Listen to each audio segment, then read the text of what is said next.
living. Yeah, Memphis, I'm back at it. Niggas notice the difference, just more chrome, Prezi, no stones. This episode of Roc Solid Podcast is brought to you by D'USSÉ Cognac, the smoothest way to toast to your wins. Right back at you with another episode of Roc Solid. Like I told you, you see anybody on this podcast, on this platform, number one, they my brother. Number two, they solid than a motherfucker. And to the left of me, I got my brother from day one. You might not know who he is, but to me, he's a fucking legend. Been shutting down clubs with some of the greats, doing things you wouldn't even imagine. Some of your greats right now couldn't do it. And this is my brother, no other than Hahz the Ripper. What's up, my G? What's up? How you been, my guy? Yeah, I'm here. Love, man. Hey, man. Good seeing you, man. How you been, bro? I've been good. I know, good. man. First of all, I just want to thank you for this, man. This is great. This is great, man. For showing me love the way you did on the Breakfast Club. Nah, man, it was due, man. That was huge, man. Yeah, they asked me, you know, a simple question: Who did I feel didn't get an album or get the just due that he needed? And I'm like, man, my guy, Hahz, bro. Yeah, that's like, what's up. You know what I'm saying? Because, bro, from the beginning, I seen you do nothing but shut shit down. And how I met you after the fact, because you don't even know this. Mm-hmm. I got introduced to you by basically damn near having to hate on you. Because, because I went Hollywood after Reasonable Doubt. Right. And they clipped me, left me in the projects. Right. That's when Jay did the Biggie tour. Right, went on the tour with Puff and them. And you went on tour with them. No, I wasn't on that tour. But you did a couple spot dates, I think, with them. No, I didn't. I remember. Yeah, I did spot dates with Jay, but it wasn't on that tour. Because that's when I first saw you. I think we was at a Jersey stop. Right. I came to a show and you came out. Right. And I'm like, who the fuck is this guy? Yeah. And they like, yeah, that's the new artist. He on tour with a. Wait a minute, they trying to clip me? Like, what? So that's how I thought it was like they trying to replace me. Right. Word. Right. It wasn't that. My guy just was there putting that work in, and I had to respect it, bro. Because, like I said, my first time seeing you, bro, you went out there no beat, no nothing. And spit some of the illest shit, had the crowd going crazy, and I'm like, who the fuck is this guy? So how was that for you on the come up, bro? Man, it was a great experience, man. Shout out to Jay-Z for allowing me that platform, putting me on his platform like that. And a lot of people was thinking like, and I want to set the record straight to everybody, Jay never let me open up for him. Jay brought me out in the middle of his set. Yes. Every show, he would bring me out in the middle of his set. He never like said, go do your thing and then I'm gonna go on. He like prepped the crowd like, yo, I got my man coming out, blah, blah, blah, Hahz the Ripper, whatever. And we had some so many great experiences. I can't even like go down the line of how many like shows that was just out of this world, man. It was. But the first time Jay put me on, I was telling some of my followers back home, I was telling them how, you know, the first time Jay called me out to perform, we was at UConn and I froze, Blake. I froze. I'll never forget. Yo, Jay had the white t-shirt around his head, he had the orange goggles on, had the cut-off sleeve t-shirt, I think, and he was just doing his thing, and I didn't expect him to call me. I was just going rolling, you know what I mean? Rolling with him to the show. And he was like, he said, Hahz the Ripper. And I promise you, I froze, my nigga. Yo. I got the mic like, what the hell I'm gonna do? Like, got on stage and fumbled over my rhymes.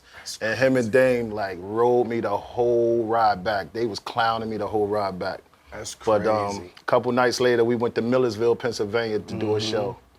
And actually, Jay was finished with his set. I didn't think he was gonna call me again. And as they was walking off the stage, Dane was like, "No Hahz the Ripper tonight?" And that's when Jay was like, "Y'all ready for us to go?" The crowd was like, "No." He said, "All right, well, I'm gonna bring my man Hahz the Ripper out." And Blake, I destroyed that place. I know. No, it was to the point that the crowd asked for an encore for me to come back on stage. No way. God is my witness. Dope, it was that crazy. So yeah, we had some great experiences, man. Then he took me to. That's when he told me like you earned yourself a spot on the road, and he took me to Europe.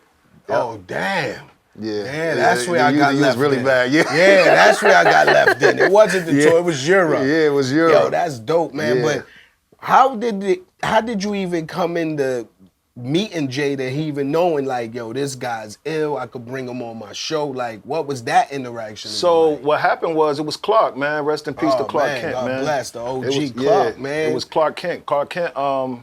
We was working through him with this lady named Gabrielle Smith. She used to work for Job back in the day, and she introduced us to Clark.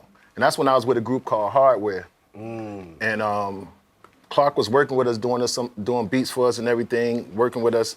And that's when he first introduced Jay, because I felt like, I said, ain't nobody in the world better than me. That's right. Right? That's how I felt, like nobody. And Clark was like, yo, I got this dude, he's the Jesus Christ of rap. Ooh. He was talking about Jay, though. Yeah, yeah. He's like, I know I never heard him call him that. Like, yes, he damn. did. What you call him? What's his name? Oh, what's the guy from Virginia, the rapper name? I can't think of his name. But the rapper from Virginia had told a story about Clark, and he said the same exact thing. That's how I know Clark said that. He said Jay was the Jesus Christ of rap. I was like, man, that nigga ain't better than me. And then he played us some Jay records, and I was like, wait a minute.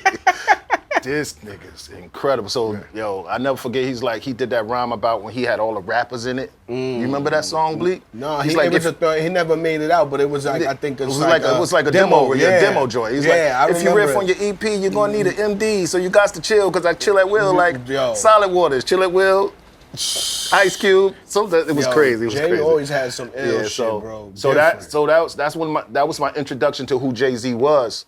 And then we had a show at what was it called? Down Jacob Javits Center. And Jay was there, and he saw us perform live. And he was like, yo, them kids is incredible. So that's how my introduction to Jay was. That's when I met Jay. My first interaction meeting Jay was at the Jacob Javits Center. Oh, wow. And you was with a group. What happened to them? Hardware, yeah. They doing it. K-Mac, I don't know if you know who K-Mac is. Nah. K-Mac, he had the Coi Leray. He used to manage, he managed Coi Leray. And now he doing this thing. And he got the girl, the bunny girl. I can't think of her name. But he got her now. Some girl that's doing really good. She's doing really good with her songs now. So K-Mac really doing his thing. That's what's up, man. He was with Missy and everything. Shout out to K-Mac. Yeah, he's doing his thing heavy. How did you come up with the name Hahz the Ripper? I always wondered. Yo, that's so funny. Shout out to KG from Naughty by Nature. Ooh, big shout out. Naughty from Naughty by Nature gave me that name. No way. Yes, he did. Cause I had a rhyme, and I was MC Hahz at the time, and I said, not Jack, Hahz the Ripper, Hahz the Flipper, the lyrical big dipper, some junk, right? And he took that, not Jack, Hahz the Ripper, cause you know LL used to say Jack the Ripper. So he took that, when I said it in the rhyme, he said, Hahz the Ripper. He started calling me that. Calling me that, and it stuck. And I said, that's my name. That's gonna be my name. Cause it signified who I was. Like, I ripped stages, I ripped microphones, so that was how the name came It's only a handful of MCs you meet around the world that got Ripper in their name as MCs, and I ain't gonna lie, all of them are legends. Like, there's another guy who passed away in Miami, Mike the Ripper, right? Mike Ripper. Wow. And he was, bro, so they talk about how ill, crazy he was, and when I first heard about him, I'm saying to myself, yeah, y'all need to meet my man Hahz the Ripper. God bless Mike Ripper. Right. You would have smoked him. But yo, so what was the moment you knew as a lyricist, like, these niggas can't fuck with me, man? High school. I mean, since high school, I think I was confident and very strong about the level of talent I had as a lyricist. I knew from high school that I was gonna be something serious to mess with from there. I never lost a talent show. I never lost a talent show. That's ill. I remember I did a few talent shows. I never won them. I never won one. I came in second place once and third once. I definitely never came in first. Because that's when niggas used to be dancing on the bill too. Right. I ain't have no skills like that, so I ain't never win one. But as far as the rap, oh yeah, I came in first in that, but there you go. It was the skill challenge. Right. I couldn't do. I only hit the free throw. I had I had no handle. Got you. Word, yo. Yeah, man. So from high school is when I knew, man, and I just kept at it, and I just, stayed right and stayed right. And I was very hungry back then. You know, you young, you just go hard. And then, you know, I got with Naughty by Nature back then and toured with them first. And, you know, the story goes on. Man, whatever happened with the situation with Roc-A-Fella, like why you never put out an album or a single or like, you know, It's so funny. Somebody put under the comments on your post about from the Breakfast Club thing. A lot of people said a whole bunch of positive stuff, and this comment wasn't even bad. It was just like constructive criticism. Mm-hmm. I love those. Yeah, dude was like, his problem was he didn't know how to make songs. He could rap his behind off, but he didn't know how to make songs back then. And I remember like hip hop and you know they always liked hip hop was they had a little tough, they had a little like issue with me as far as making songs.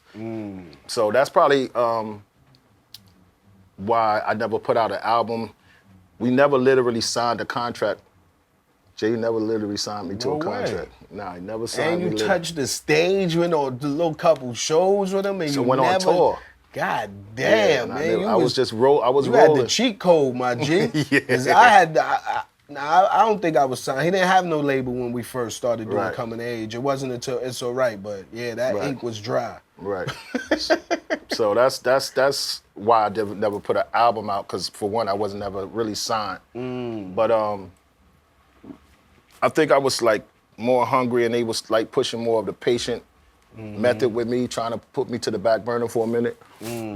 Now, excuse me, I was young and hungry, man. I was ready to roll, ready to rock. Yeah, and they was like not ready for that at that moment. So They put you with one of the toughest A&Rs though, man. Hip hop, yeah, hip hop was my tough, guy. And man. shout out That's to hip hop my too, guy. because I heard you shout me out on another podcast. Yeah, I appreciate hip hop that. was tough, man. Yeah. Hip hop never gave me a beat.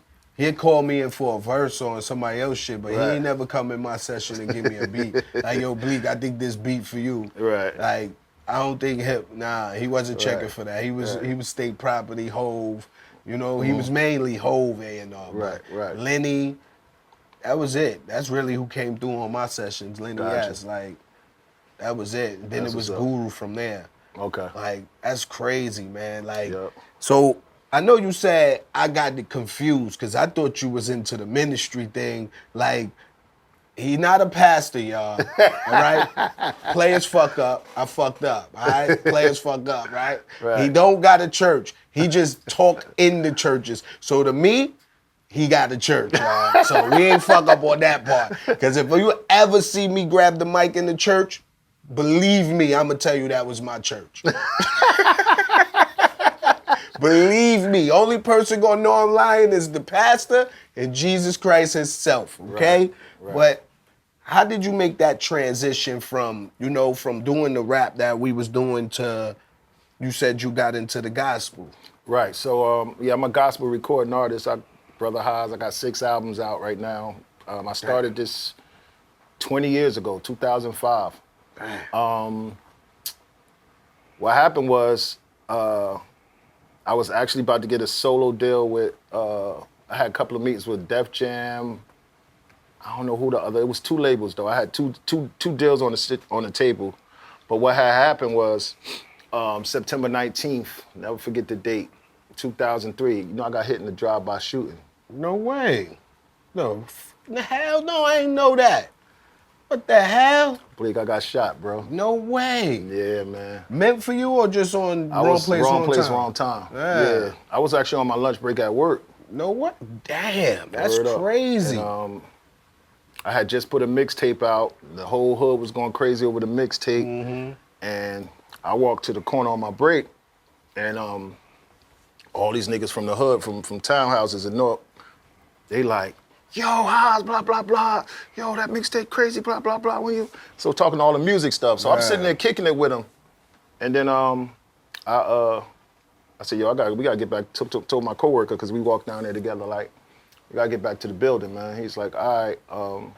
And when we went to cross the street, car turned the corner, and I heard this real deep sound, boom. But it sounded like a tire blew. It didn't sound like a gunshot to me. I was like, damn, somebody tire blew. And then I start hearing boom, boom. And I said, oh, snap, they shooting. Mm-hmm. So everybody scattered. And I became the only one, Bleek, running down the street. It's like a scene from a movie. I'm running down the street going the same way the car was driving. Now, all the shots is being shot at me because everybody else done scattered. Yep. So they like, baga, just shooting at me. And then I dove, and only thing I remember was it was like in slow motion. I looked up, all I saw was the gun sticking out the window. And they wrote, I couldn't even tell you what kind of car it was. Damn. And I got up, and I start blacking on the cats from the hood. So like, yo, y'all niggas in the beef and y'all ain't tell me? Word up. What the freak y'all doing? Like, I start blacking on them. It's like, you guys, like, yo, where my man Leroy at? That was my coworker. Mm-hmm. I was like, where Leroy at? I'm bugging out thinking something happened to him. Then he come running up the street like, yo, I'm all right. He's the Hahz, you all right? I said, yeah, I'm good. Man, I said, y'all niggas don't. And I do like this and I tap. And I tap my hand and my whole left hand's filled with blood. Damn. Lift up my shirt. Like something like the Roc Solid, but had like a split in my chest like this. No, damn. No exaggeration. No cap. Damn. And yeah, man, I was shot. I was conscious, but I was shot. I sat there waiting for the ambulance. They took too long. Told my man go get his car. Took me to the hospital, and yeah, I made it. Thank God the bullet went in and out. Mm-hmm. I was all right. But the crazy thing, Bleek, this is what made the transition for me to rethink the direction I was going with my music. Somebody else had got shot that same night and was in a room next to me, had got shot in the chest as well and died. And a doctor came in and told me. And that's when I was like, wow. I just broke down crying right there in the hospital room. And then, you know, I went home and just kind of like, you know, was reflecting on my life like, man, God, what are you trying to tell me? Because I've always been a believer in God, man. I've been in church since I was a kid. So I always believed in God. So I just had an epiphany moment at a high school talent show. Actually, I was booked as the special guest, and I performed this positive record, and like a whole row of girls was just boohoo crying in the middle of my performance. I had no clue. They came backstage after the show, said, "Yo, that song touched us so much." No way. And I said, "Yo, this dope, is it. Man. This is it." So I said, "I'm not doing regular rap no more. I'm gonna start doing positive music and, you know, glorifying God from here on out." That's how it happened. See, God bless that you still here, man. Word up, man. Yeah. But that's how I had to disconnect, because I see you at the churches performing, sometimes speaking, doing the speeches, but then you changed your name to Brother Hahz. So it was Yeah. My guy got it. He in there. He all the way in. He always in Bethel. He went there. He got his whole church going. Word. But the gospel rap, like, how you feel, like, what's the difference you feel is going to the studio to do that opposed to how it was going to the studio just to talk, you know, the ignorance we talk? It's more strategically done because you're dealing with souls. Yes. And you have people that's going through stuff in life. And you have to be very sensitive to that.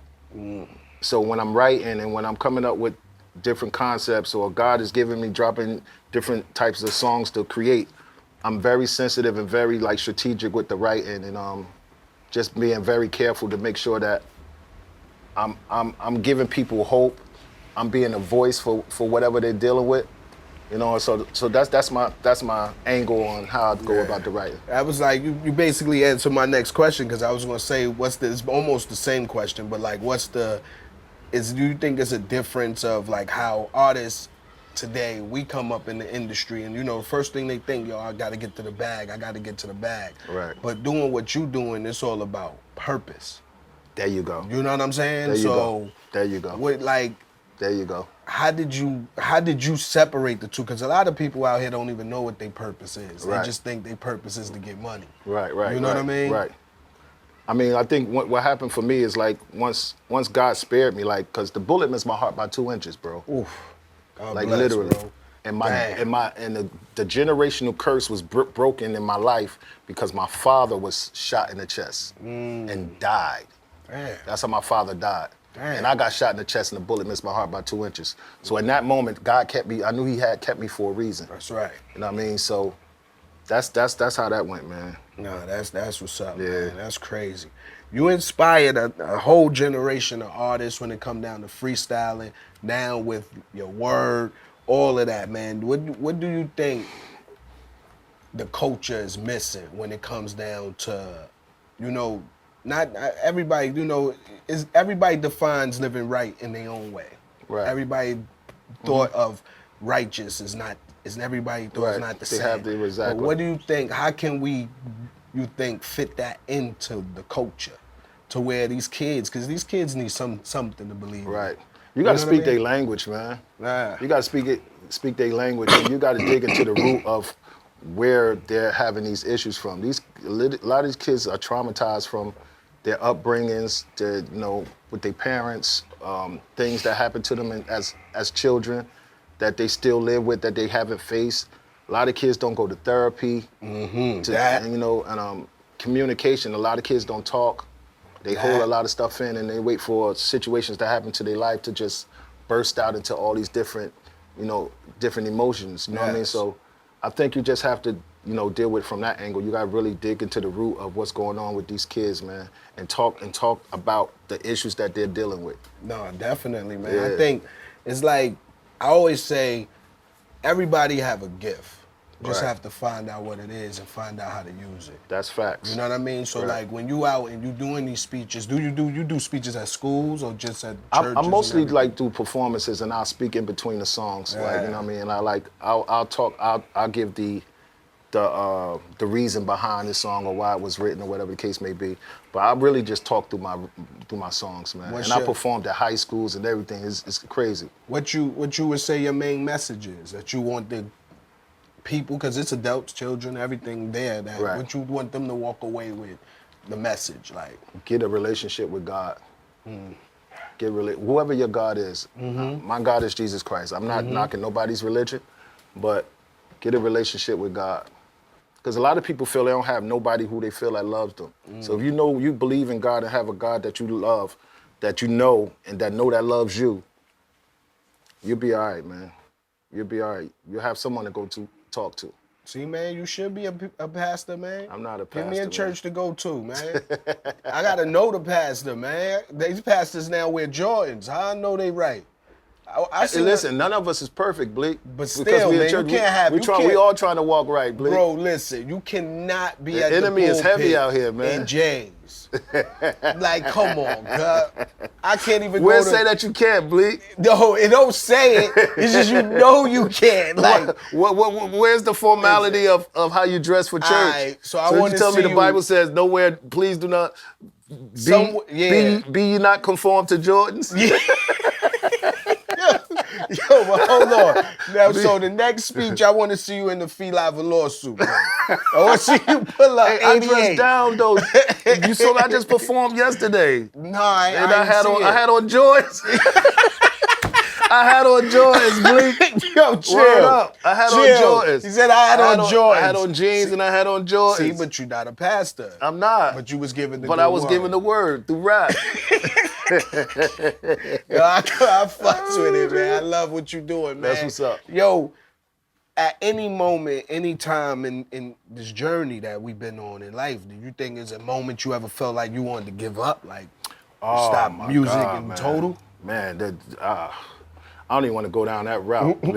That's an emotional road. That's an emotional road to go down. But yeah, Bleek, I really have. Like, a lot of times I felt like I gave up on myself. It's like I dealt with rejection a lot. I went through depression. I felt like I was in my own way. It was a lot of things that I went through, man, that so many emotional roller coasters that I went down, man, because of at different seasons of my life, feeling like this should be me, this should be me, I should be here, I should be there. Because the gift never subsided, like it never weakened, like it just got stronger. Like I still was top tier in every aspect of my gift. But you did, yeah. Like I can perform at a club on Saturday and do a Hahz the Ripper record and have a crowd go crazy, and go tomorrow Sunday morning and perform at a church and everybody be in worship. Not too many people can do that. Heck no. No. You're right. You absolutely right. So just knowing that about myself and just not just never getting over that hump. Mm-hmm. Yeah, it made me like want to just like, cause then the fear stepped in. Now it's the fear of having all these situations you had in the past that never worked out for you. Mm-hmm.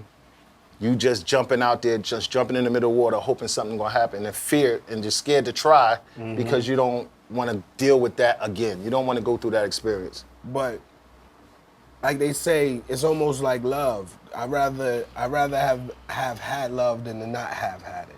Right. You know what I'm saying? Mm-hmm. So it's like you have to try. Nothing is guaranteed. Nothing in this world. Like that's one thing that Hahz, my manager back in the day, you know what I mean? He used to always say to me, like, this is just a dream. You know what I mean? Like, Jay was signed to Priority Records at this time. Right. And he was like, yo, Bleek, this is just a dream, Roc-A-Fella Records. It may not never happen. How about Jay drop these records and nobody give a fuck who he is? Roc-A-Fella might not never come to fruition, so you got to start thinking of life if that never happens. Right. And I remember looking at him like, I don't think I could think that far. Right. You know, because it's like, if this don't happen, then I don't know what else to do. Right. You know what I mean? Right, so it's like, you don't know, you uncertain, but you have to try. Like I said, people look at it and be like, yo, Bleek, you had the illest career, you had this. But then you get niggas up there that be like, yo, he was the wackest nigga on Roc-A-Fella. Like, and it's like, at least I threw my hat in the race. Right. You know what I'm saying? And that's what I say about you, bro. Like, to you, you probably didn't think, yo, I got as far as I needed to, but God put you right where you were supposed to be. Right. Like, that's one thing I look at it. Like, yeah, I wanted to be triple platinum. Right. I was one of them artists struggling to go. Right. You know what I'm saying? But that's where I was right, where I was supposed to be to get me to these moments. You know what I'm saying? So don't never doubt yourself, bro. Like ever, my G. It happens though. It's a natural instinct. I told you outside, you inspired me, bro. Seeing what you used to do, you made me realize punchlines mean a motherfucking big factor. Yeah. Because you used to go up there and say shit, the whole crowd be like, oh, I'd be like, God damn, he murdered that. So, you know, like, whether it's 1 or 1 million, the job was done, bro. You know what I'm saying? So don't think it wasn't. Yeah. The job was done. You accomplished what you needed to accomplish. That's why we sitting here talking. Because you affected me. God knows what other person in the crowd or any other show you did that you affected that's out speaking about you the same way. They just don't have the cameras on. Right. You know what I'm saying? So the job is done, bro. Don't ever think it's not, my G. 100%. So with that being said though, like going through that dark time, like you said, the fear and all that, what advice would you give a young and up and coming artist who might doubt himself the same way? Like you just said, don't ever doubt yourself. Like you answered the question. Like, don't doubt yourself. Take the risk. Take the risk. The worst thing that happen is it not happen. That's right. You never know it won't happen until you try. That's right. So you got to take the risk. And did faith play a big part in reshaping this path, like your whole new path? Was your faith?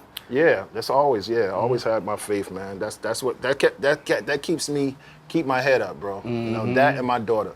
You know what I mean? My faith in God and my daughter is the two things that keep me going. You know what I mean? So yeah. And like God blessed me, man, because like I don't even know if you know, Bleek. You remember I did the song for Roy Jones? Y'all must have forgot. I forgot you wrote that. Yeah. Word, I forgot you wrote that. Y'all must have forgot. Knock niggas on their ass. Like, yo, you have Roy talking that shit. Yeah. That's my shit too. Yeah. Word. Yeah. I must have forgot. Yeah. Oh, you killed that, bro. Word. Yeah. So I had that whole situation with Roy Jones. Yeah. And a lot of people don't know I wrote an album for Bill Cosby. Bill Cosby was trying to spit? Nah. Nah. He was just like the face behind it. Actually, my man my man Jason's here. My man that I did the album with. Me and him did it together. I'm about to say, you can't sell us Jello and then be like, I was on the Blittock. Nah, fam. Nah, he was he was putting a positive message out there, like, speaking hope, trying to, help the community, you know what I mean? And we put an album out. It really never came out, right, Jace? Sort of drop. Yeah, we performed on Jay Leno and everything. Oh, no way. Yeah, we performed on Jay Leno with the that's album. Major. We did the NBC morning show. We did a few things with that Bill Cosby. It's called Cosnerati. Cosnerati? Yeah, that was the name of the album. Cosby was trying to put his print on shit out here. We did an album. Bill Cosby came to Newark, sat down with us in the room, and just went That's over. when they started watching Bill. That's when they was like, we gotta get him out of here. That's when they got hot. Once you get into the rap game, you see they giving rappers Rico. Bill was the first. We just didn't know. They was building the cities. They like, yo, in Newark, got him. Oh, snap. Shout out to Bill Cosby, and he named the album Cosnerati. I would have been like, watch him. Daddy, watch him. He bugging over there. That's crazy, yeah. That's hilarious.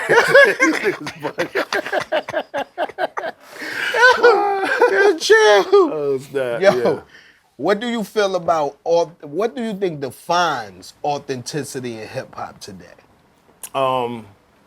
Just expressing your true self, who you are. I think that's it. When you just being your true self, you're not trying to portray yourself to be something you're not. That's right. You're just being very vulnerable, very open with who you are, what type of person you are, from your strengths and your weaknesses. Just being who you are. That's authenticity. Your authenticity, man. That's it. Like expressing who you are. A lot of these artists today say stuff.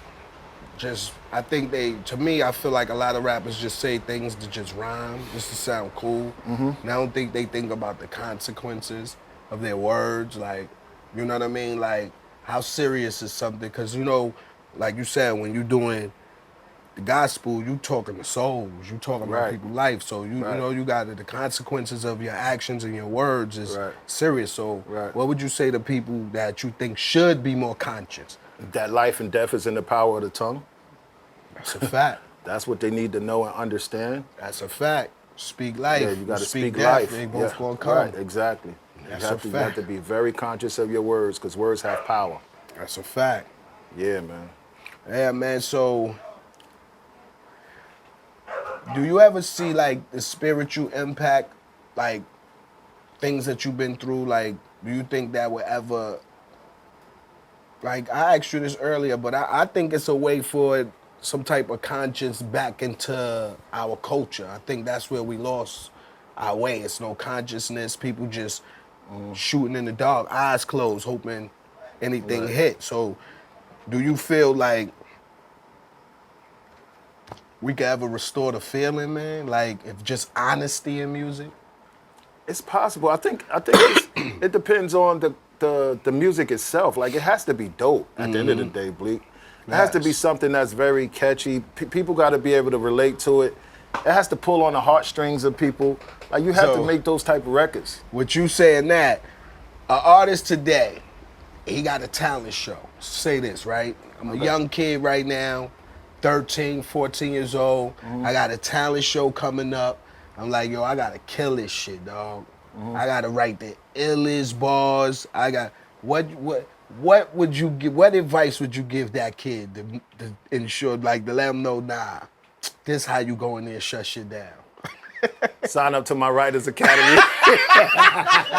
Yeah, shout it out, cuz. What's the name of the Writers Academy? I don't got one. We started one today, cuz. Yeah, they need a coach. Sign up to my Writers Academy. Listen. I'll get you right. Get you right, Writers Academy. We just got the name. LLC, y'all hear it? Yeah. Get you right, Y'all better Writers not steal it Academy. either. Sign up. Nah, don't worry. The ink dry. As soon as we said it, yes. Your guys in the back drew up the LLC paperwork. Take care of that right now. You can do LLC on your phone right now. It's good. It's done. Right. But nah, for real, man. What type of advice would you give that kid at the Writers Academy? I would just teach them how to just have to be like when you performing in front of people, you have to have presence, and you have to say things that are impactful. Like I said, you have to pull on the heartstrings of the people. You can't say nothing to have people that sit there like, what is he talking about? You have to come from that angle. I always try to come from that angle. I'm pulling on the heartstrings, or I'm saying something that make people be like, wait a minute, what's this? Yo. You have to have that type of mindset when you talk about performing in front of people. No, you did. Getting a crowd to like you or to enjoy your performance is one of the hardest things to this day. And a lot of artists that you love and know still have trouble with that. Yeah. They still can't rip a show. No, that's a fact. They songs like really max it's the songs that make their performances get by. It ain't them. Bro, these kids perform over the MP3. They don't even perform and just instrumental. No, they rap over their own wreck vocals. It, yes. That's insane to me. That's so crazy. That's that irks me. Yeah, that's like going to the club and just playing Apple Music at the show. Like, fuck it, huh? Right. I know Milli Vanilli pissed. I know they somewhere like, y'all shitting me. Right. I was doing this 20 years, 30 years, 40 years ago. I put these niggas on. Right. They need some money. They need to get some reparations. They need some reparations. That's a fact, yo. Word. So, yo, when the Hahz the Ripper chapter get told, how do you ensure, do you feel like people gonna have to read it twice? Definitely. That's how real it is. Definitely. I believe so. Definitely. I believe so, bro, because like I said, you played a major role in the beginning, the formation of Roc-A-Fella, because it's like soon as I came off the promo run with Rel and Diamonds in the Rough, they left me in the hood. Yeah, I went on tour, and then we were shooting Hard Knock Life video in Marcy, Wildin'. Then we in the club, they throwing bottles. We had the ill fight with Fat Joe and them, remember? Right. Oh, yeah, that was crazy. Yo, that was bottle wars. We ran out together. I was like, yo, I was telling niggas, like, don't run. Don't run. We get out the club, nobody was there. We like where everybody at? Yo, it was bottle wars like a motherfucker. Yeah, now crazy. Look, Fat Joe down. I just seen them today. Yeah. Yeah, they want me to come on the show. I told them we gonna joke. I'm gonna be up there. I'm Captain America when I go up there. I ain't gonna even hold you. Your podcast interviews be so dope, Bleek. Yo, you should do like a podcast tour. Just go on to different podcasts, because your junk is so like entertaining and like intriguing. Like everybody be like, your stories be immaculate, bro.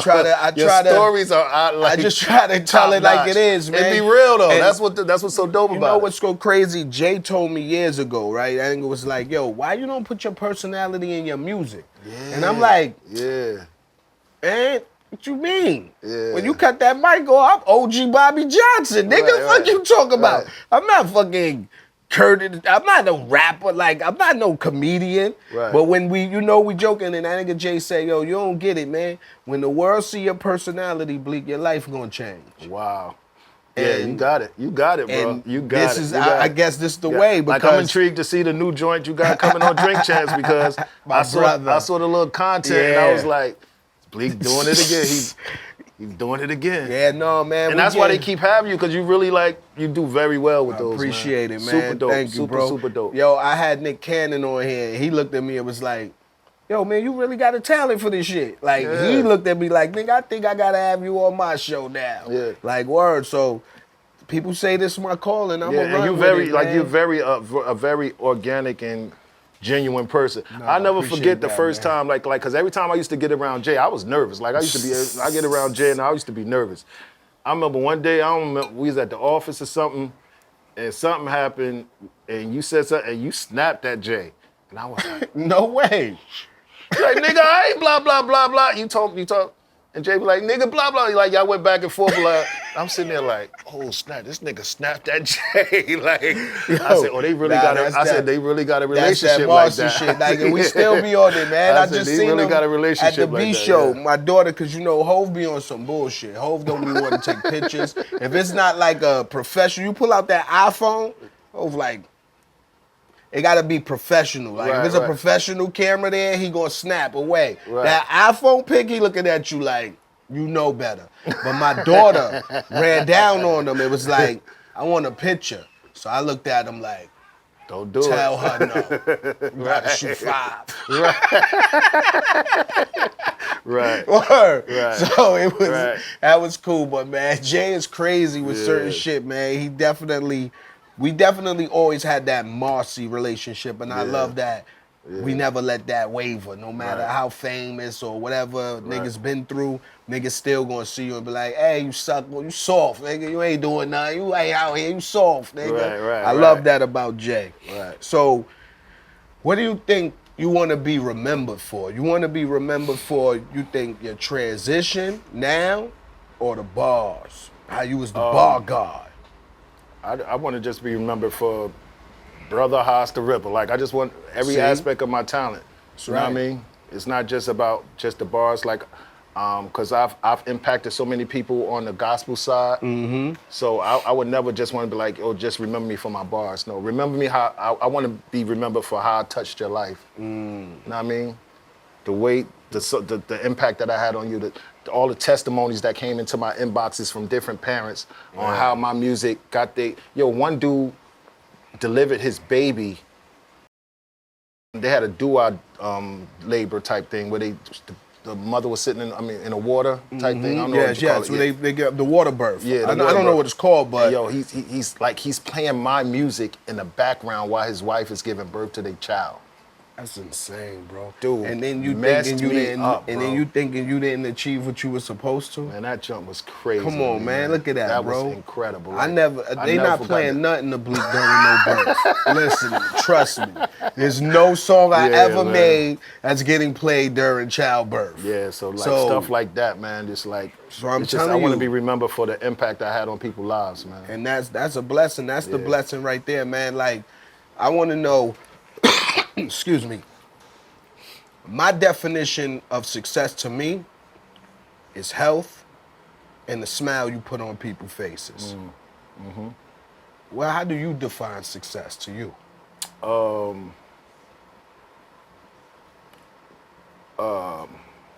Good question. Success is, wow.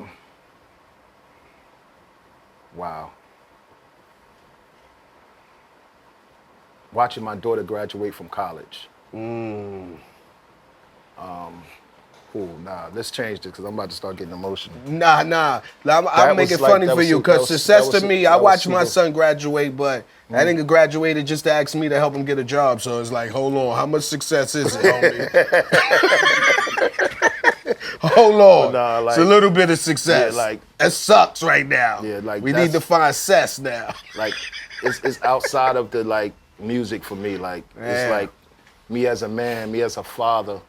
Yes. You know what I mean? Just watching my daughter grow up from childhood, like me 2 inches from almost not being able to watch her whole journey from a child to an adult because I could have lost my life.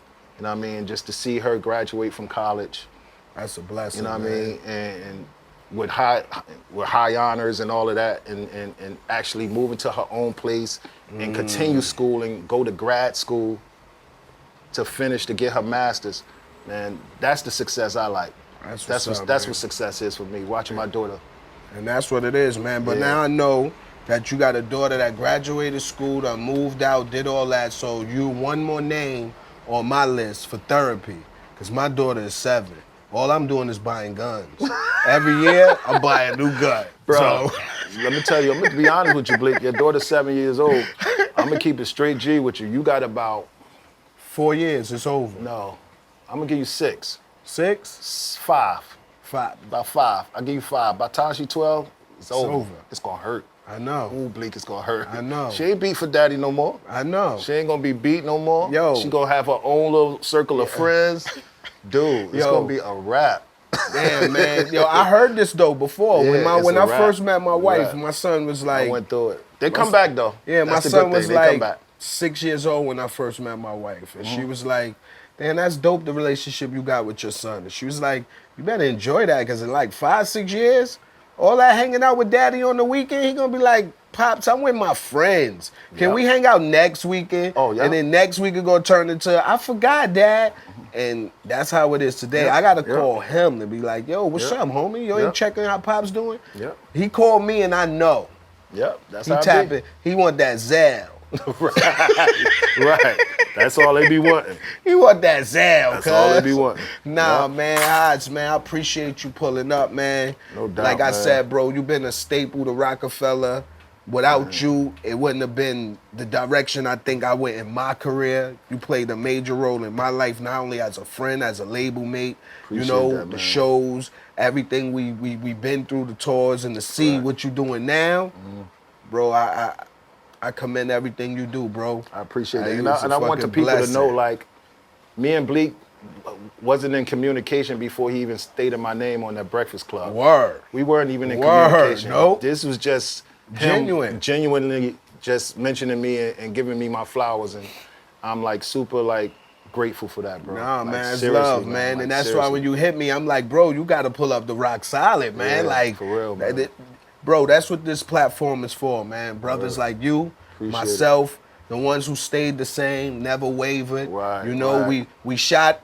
The shot might have not hit the target, but it Right. landed somewhere. Right, Like I exactly. said, whether it's 1 or 1 million, the Right. job was done. Amen. Because when you first started rapping, bro, you ain't think nobody was, you know, you Right, ain't, right. wasn't guaranteed. Exactly. So to even accomplish 10 people, 20 people, like, yo, you won, my G. Appreciate that, man. Word up, man. And I'm glad to see you still doing your thing, my Yes, brother. sir. Let them know where they can find you. Yeah, where you man. where you giving the good word at? On the beats, though.